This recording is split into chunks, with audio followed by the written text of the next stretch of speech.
Il a traversé plusieurs empires pour trouver un seul homme.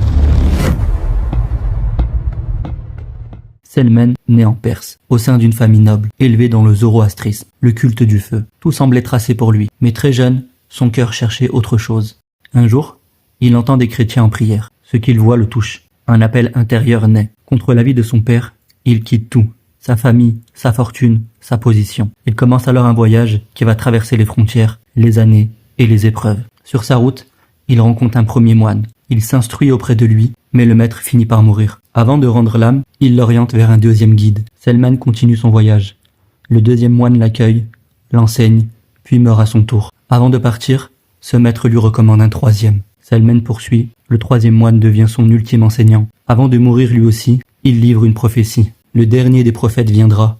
Tu le trouveras du côté du Hijaz, en Arabie. Avec cette promesse, Selmen se joint à une caravane arabe. Mais les marchands le trahissent et le vendent comme esclave à Médine. Là, dans cette ville nouvelle, il entend parler de Mohammed, alayhi salatu wassalam. Il l'observe discrètement, il scrute les signes transmis par ses maîtres. Le sceau de la prophétie entre ses épaules, sa sincérité, sa justice. Convaincu, Selmen libère son âme et embrasse l'islam. Plus tard, lors de la bataille du fossé, c'est lui qui proposera la fameuse stratégie du fossé.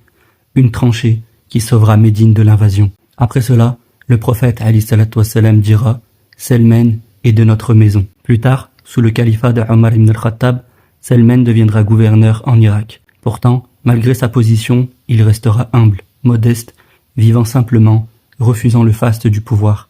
Les habitants le voyaient marcher dans les rues, portant lui-même ses affaires, sans aucun orgueil. Selmen el-Farisi n'a pas seulement trouvé un prophète, il a trouvé la vérité et il a su rester fidèle à l'humilité qu'elle exigeait.